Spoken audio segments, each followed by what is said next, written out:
Welcome, Mr. Administrator, and thank you for once again talking to Central Coast newspapers and Coast Community News. It's a great pleasure to be talking to you and to your listeners and viewers. Last night was, we'll start off, last night was a very interesting council meeting in the timescale of council meetings on the Central Coast, and you even had an aria. We did. We had a presentation from a member of the community in my open forum. Because there is no councillors, when I've been an administrator, I provide an open forum, which is a chance to come and talk about anything. It doesn't have to be on the agenda. That's a bit later on we deal with that. And she came forward to educate us, I think, about what's happening with her organisation and opera on the coast. And she did a great presentation. And in the end, she said, after her time was up, she said, if I had more time, I would do a song. And I said, extension of time granted, go for it. And it was a special moment, actually, I think for a lot of people. And it was particularly sort of interesting after I'd just come back from a half an hour or 30 or 40 minutes being berated by some angry people in a crowd whipped up by the current affairs show and former Councillor Best. So yeah, it was interesting, but yeah, everyone loved it and I loved it. Well, onto the meeting. Your report was presented. Was just recently been presented. Would you like to go to the key messages that you've put together in the in the report? The 30-day report was called interim. At the time, information was shifting a little bit, so I put interim in the title. As it turned out, not much more changed, and that stands, I think, and it set the broad directions. I set out to produce what I described as a plain English narrative that will explain what went wrong, who's responsible, and what we've got to do to get out of here. And I think it did that quite successfully. I've had a lot of nice feedback that was easy to read and easy to follow. I was disturbed and disappointed when I went out to talk to the crowd, many of them who were quite rude, and they'd ask me a question, then they wouldn't let me finish before berating me, and I probably failed my own standard there and got get a bit angry and showed a bit of that. I think I might have called one of them a jerk. He was, but nevertheless I prefer not to respond emotionally. But at one point I asked them how many of them had read my interim report. And there were probably about 50 people there. And only a third of the people put up their hand. Now this is quite a significant issue for me. I mean, I've got the communication challenge, but for people to go to the effort of coming along to a demonstration all angry about it, to not even taken the trouble to read a report from someone who I don't think they would challenge my experience or expertise, it's pretty disappointing. The 30-day report, I think, is also fairly easy to read. I wrote it. I pride myself in producing stuff that people can follow. So the 30-day report is the 3-month report that I presented last night brings the community up to date with where we're at. So we have first of all, it confirms my assessment that the primary failings were with the Chief Executive and the Chief Financial Officer and with the councillors. Quite a lot of the councillors are trying to pretend it had nothing to do with them, and we'll come back to that because I watched your interview last week or recently with Mr. Best, and I've got a few comments I'd like to make about that. But the fact is, this council, people talk about the debt. The debt's not good, but it's not the problem. The problem is, as an enterprise, we lost $80 million last year.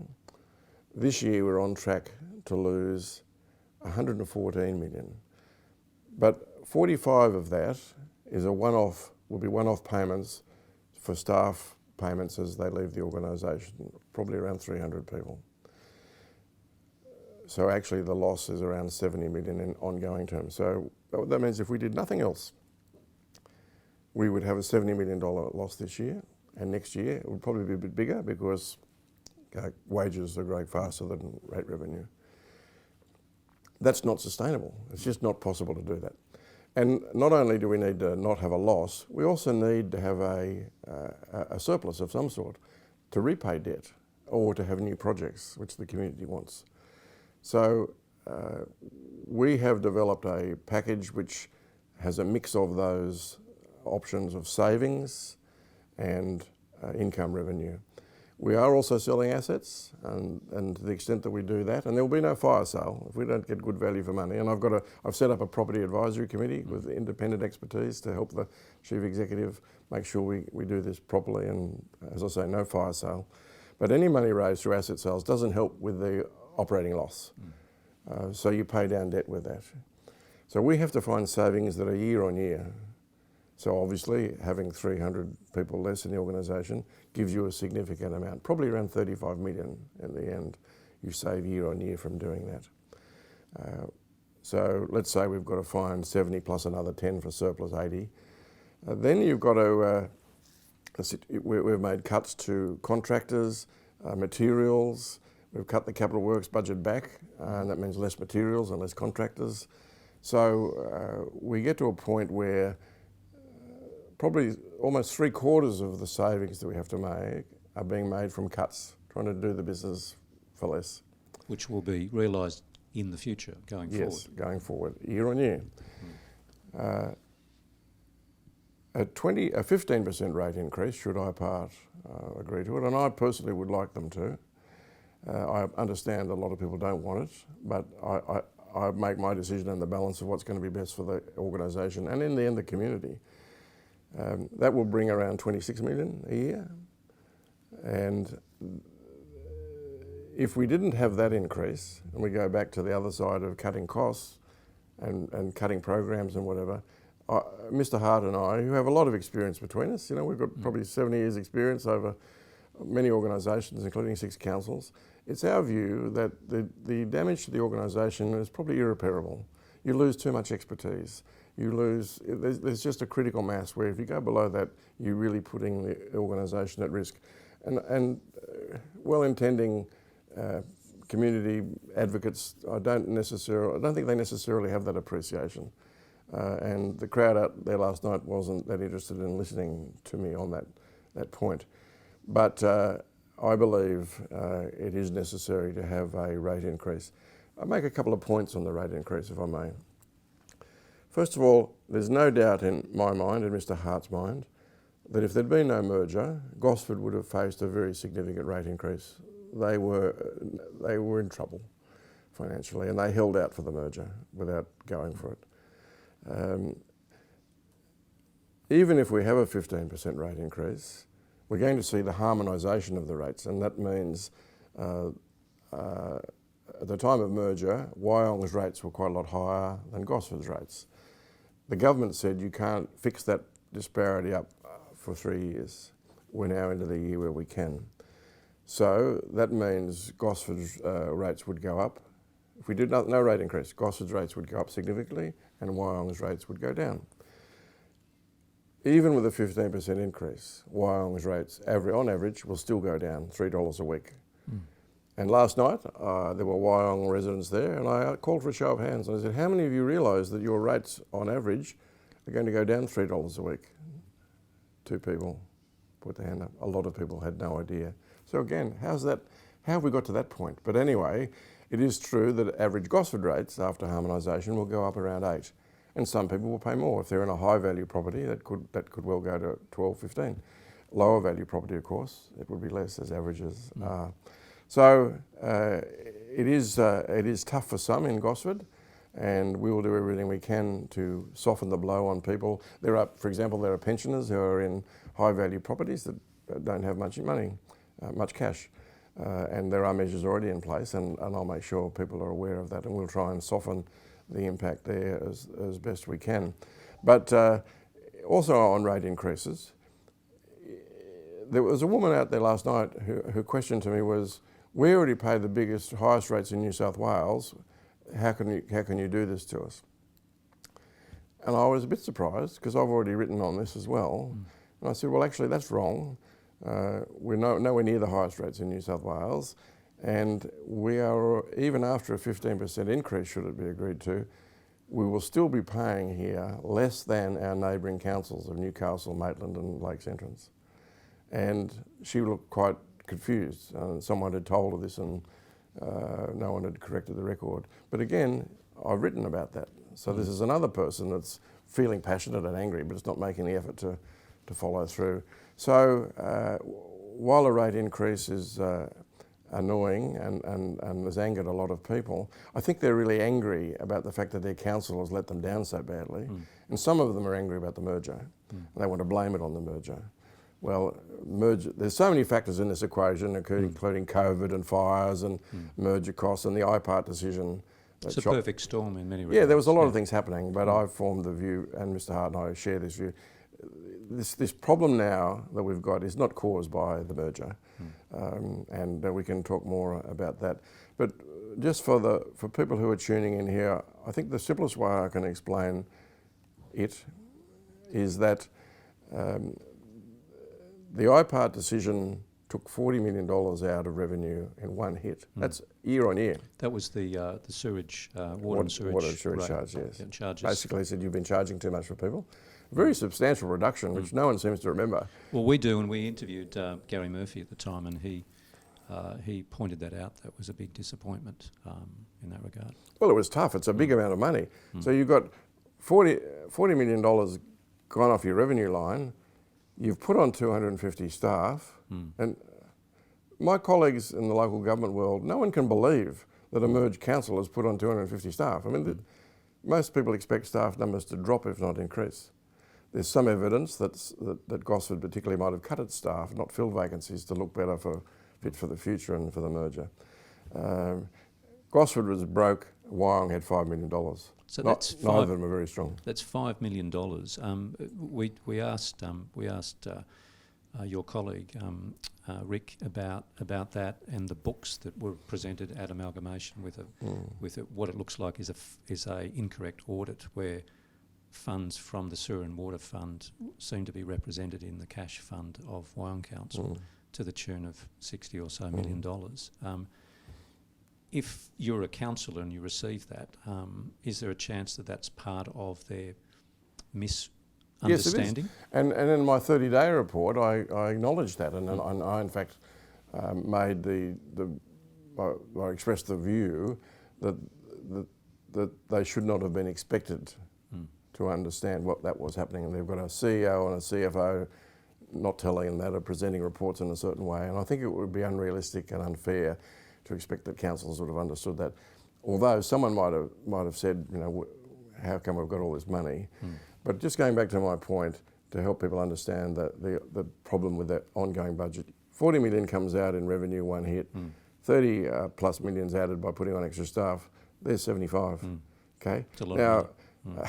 When it first became obvious that there was this recurrent budget problem, the action that was taken was too little, too late. And the action the next year, when it was clear that the measures they'd put in place were not having enough of effect, again, too little, too late. So we're now left with a situation where we've got to take pretty tough measures, and I support that. On to, for the viewers and the readers, the accumulated debt, because there seems to be a misunderstanding on some social posts that the accumulated debt of $500 million or thereabouts was the result of this council alone. Can you explain how that accumulated debt came about? To the best of my ability here, but again, the 30-day report identified that when they merged, the councils between them owed $314 million. So we're only 250 on from that. That's already a big. When I say only, I don't mean to. Yeah. And that's basically the inappropriate use of the restricted reserves, which are going to have to be repaid. Just before Christmas, I was able. Mr. Hart and Natalia Cowley, our Chief Financial Officer, did all the work, but we were able to secure another $100 million loan. If we hadn't secured that, we wouldn't have been able to pay staff again or creditors in January. I mean, I think some people still don't quite understand how insolvent we got to and how serious this problem was. And whether we were going to get that loan was really touch and go. And the only way, and we ended up, banks have two groups of people. They have, on the client side, they have people who are really nice to you all the time and they want to sell you stuff, which is lend you money. Sure. On the other side, though, there's people called the risk people, the risk committee, and they're the dark side. They're the heavy ones, and they've got a job to do, of course. And they would only lend to us when they were persuaded that we had a plan to sell assets, to pay down debt, to reduce our costs and to increase revenue. As I mentioned last night also, there was another bank about 2 months ago where I spent an hour and a half with them and their risk committee. They were seriously close to calling in a loan of over 100 million because they were worried about the risk of the organisation. And again, they were only persuaded because Mr. Hart and I explained how determined we were to turn the organisation around and get back within 1 year to an operating surplus. So we were right on the edge, and we have done that. They were Australian banks? Yes. And is there any councils are only allowed to deal with the big four. Yeah, okay. On to that, why don't we councils borrow from T Corp or Treasury of New South Wales? T Corp and Treasury don't lend money. They provide funds to the government for infrastructure projects. They don't lend money. If the state government decided that they had to provide an injection here, it would be from the budget. It wouldn't be from a T Corp. Although they may well get advice from some of the financial experts in those organisations, and they would be demanding the same level of comfort as the banks do in terms of whether we've actually got our act together. I mean, the councils, like the federal government, they overspend, they're in deficit all the time. Well, they've got a taxing power. State governments, revenue raising, taxing powers. Councils do as well.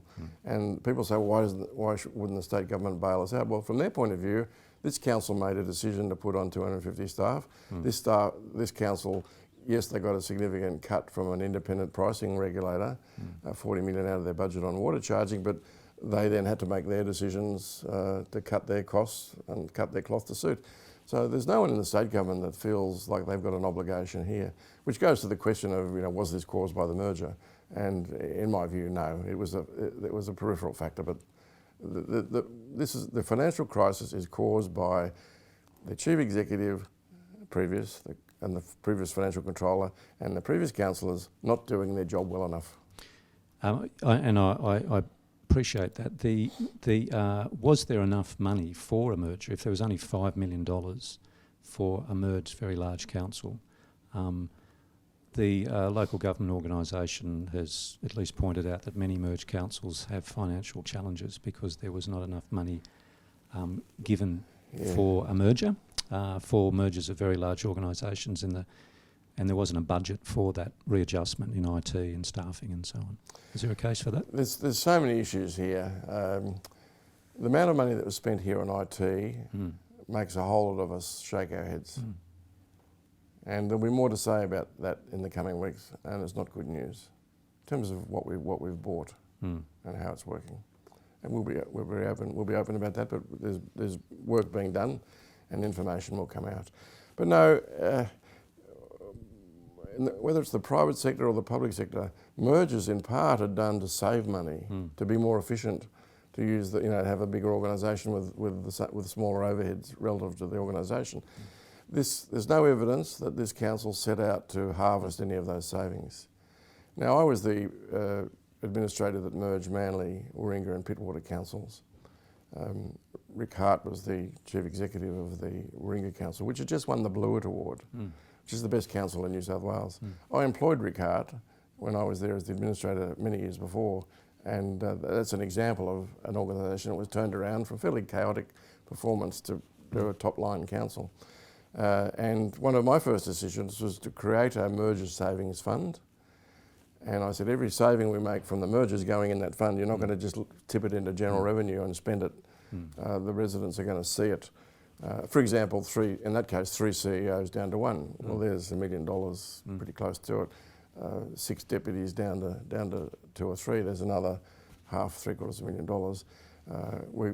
We can now self-insure. There's $700,000. And Michael Regan, the Mayor of Northern Beaches Council, advised me recently that they expect to have $25 million a year in that fund over the next 10 years. So fantastic. For special projects. So if the focus is on it, it could have been done. And I don't really understand why that didn't happen here. And I don't want to reflect on my predecessors in terms of the administrator here. I can't go back that far. But the council certainly wasn't interested in saving. They were interested in spending. And for example, I mean, Emerge Council, someone said, well, do we need as many depots as we've got? For example, do we need as much machinery as we've got? No one was doing any of that. Yeah. No one So was asking. none of that logic. And I had came someone, I briefed some of the MPs the other night on the situation. Someone said, well, the staff never brought that up. I said, well, that may be the case, but your job as a board, a governing board, is to be asking those questions as well, not just to react to what staff bring to you. I'll get to that in a minute, and the competence or otherwise of senior staff and councillors. But on the asset sales, could you help us? How is that going to take place? And what's in and what's out? You mentioned briefly there won't be a fire sale. How does the process go forward? When I say there won't be a fire sale, means that we won't sell something for less than its value. So if the market's not right for that particular asset, then we won't just take a low price. I have put in place a property advisory committee which has independent expertise. Mr. Hart has worked with these two gentlemen in Parramatta, where he was there as the interim general manager for a period of time. A lot of property stuff happening in Parramatta with council assets as well. And most councils have a property section, and I don't want to disparage them at all, but they're not usually involved in big stuff. They're involved in relatively small scale stuff, and they have a level of expertise, and they probably want to get into the big stuff. But from my experience, it's really important to have people advising you who've done it before at that level. So we have an independent committee, and Mr. Hart chairs that, and so that's progressing. So they've been here, they're examining, like this building we're in now, in the old Gosford Council chambers, surrounded by other buildings that were bought by the council.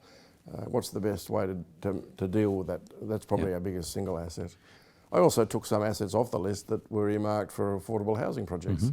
I mean, I've just finished 12 years as a voluntary director on Bridge Housing, a community housing organisation, and I'm very focused on low income housing and the needs of people, and this area has huge housing stress. It does. So and I met yesterday with the chair and the CEO of Link Housing about how we can work together to try and do some good stuff here. So no fire sale, no giving away assets or selling assets that are earmarked for socially good purposes.